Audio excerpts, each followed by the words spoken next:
এবার ইসরায়েলেই বড় বিপদে পড়েছেন প্রধানমন্ত্রী বেনিয়ামিন নেতানিয়াহু। অন্যদিকে ইরানের আইআরজিসি হুঙ্কার দিয়েছে নেতানিয়াহুর আত্মসমর্পণের জন্য। এমন চরম অবস্থায় বৈরুত এবং তেহরানে ব্যাপক পরিসরে হামলা শুরু করেছে ইসরায়েল।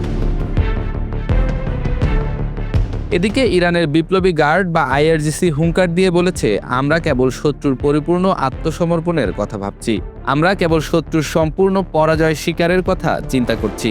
আমরা তখনই এই লড়াই শেষ করব যখন দেশ থেকে যুদ্ধের ছায়া অপসারিত হবে। বুধবার ব্রিটিশ সংবাদ মাধ্যম বিবিসির প্রতিবেদনে বলা হয়, ইরানের বিপ্লবী গার্ড বাহিনী বা আইআরজিসি এক বিবৃতি দিয়েছে। তাতে বলেছে, ইরান হামলার ৩৮তম ধাপ শুরু করেছে। কুয়েতের আদিরি হেলিকপ্টার ঘাঁটিতে দুটি শক্তিশালী ও যুগপৎ ক্ষেপণাস্ত্র হামলা করা হয়েছে। এতে আহত ১০০ জন ব্যক্তিকে দেশটির আল জাবের এবং আল মুবারাক হাসপাতালে চিকিৎসার জন্য পাঠানো হয়েছে। আরও বলা হয়, আইআরজিসি বাহরাইনের মিনা সালমান বন্দরে অবস্থিত আমেরিকান ঘাঁটিতে ক্ষেপণাস্ত্র ও ড্রোন হামলা চালিয়েছে। কুয়েতের দুটি নৌঘাঁটি মোহাম্মদ আল আহমদ ও আলী আল সালেমে অবস্থিত ক্যাম্প পেট্রিয়ট এবং মার্কিন সন্ত্রাসী সেনাদের আবাসন ও সরঞ্জাম রাখার গুদামগুলোতেও ভয়াবহভাবে হামলা করা হয়েছে। ইরান এসব হামলা সফল দাবি করলেও যুক্তরাষ্ট্র আনুষ্ঠানিকভাবে তা স্বীকার করেনি।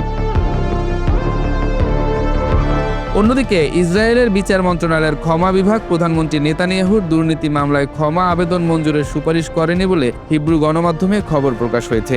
বুধবার বিচার মন্ত্রণালয় জানায়, নেতানিয়াহুর ক্ষমা আবেদনের বিষয়ে বিভাগটি তাদের আইনি অবস্থান সংবলিত প্রতিবেদন প্রস্তুত করে হেরিটেজ মন্ত্রী এলিয়াহুর কাছে পাঠিয়েছে। বিচারমন্ত্রী ইয়ারিভ লেভিন তাকে এই প্রশাসনিক প্রক্রিয়াটি তদারকির দায়িত্ব দিয়েছিলেন। প্রতিবেদনটি প্রকাশের পরে ইসরায়েলের প্রেসিডেন্ট আইজ্যাক হারজোগের কাছে পাঠানো হবে। তিনিই শেষ পর্যন্ত ক্ষমা দেয়া হবে কিনা সে সিদ্ধান্ত নেবেন।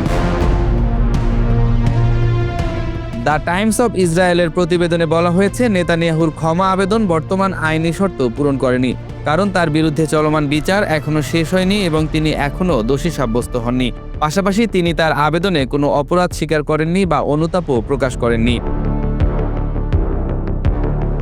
ইসরায়েলের সর্বোচ্চ আদালত আগেই রায় দিয়েছিল যে বিশেষ পরিস্থিতিতে দোষী সাব্যস্ত হওয়ার আগেও ক্ষমা দেওয়া সম্ভব, তবে সেক্ষেত্রে অভিযুক্ত ব্যক্তিকে অভিযোগ স্বীকার করতে হবে। মন্ত্রী এলিয়াহু প্রতিবেদন পাওয়ার পর বলেন, ক্ষমা আবেদনের বিষয়ে প্রেসিডেন্টের আরও মনোযোগ প্রয়োজন।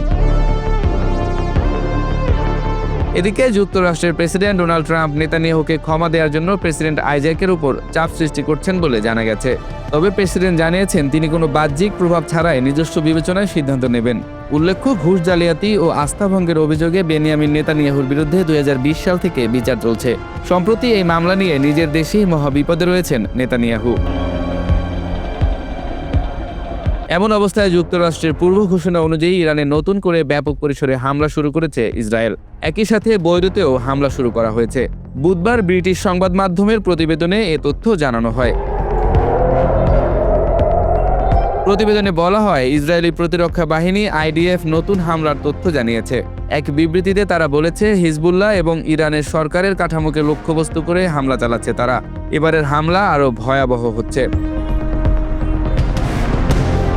অন্যদিকে প্রতিশোধ হিসেবে ইসরায়েল ও যুক্তরাষ্ট্রের সঙ্গে সংশ্লিষ্ট ব্যাংক আর্থিক প্রতিষ্ঠানের উপর হামলার হুমকি দিয়েছে ইরান। বুধবার ইরানে যুক্তরাষ্ট্রের পূর্ব ঘোষিত হামলার পর ইরানের সামরিক বাহিনী হুমকি দিয়ে বলেছে, মধ্যপ্রাচ্যে যুক্তরাষ্ট্র ও ইসরায়েল সংশ্লিষ্ট ব্যাংক ও আর্থিক প্রতিষ্ঠানকে এবার লক্ষ্যবস্তুতে পরিণত করা হবে। ইরানের খাতাম আল আম্বিয়া যৌথ কমান্ডের মুখপাত্র ইব্রাহিম জুলফিকারি বলেন, ইরান মধ্যপ্রাচ্যে ও যুক্তরাষ্ট্রে ইসরায়েলের সঙ্গে সংশ্লিষ্ট অর্থনৈতিক এবং ব্যাংকিং স্বার্থে হামলা চালাবে।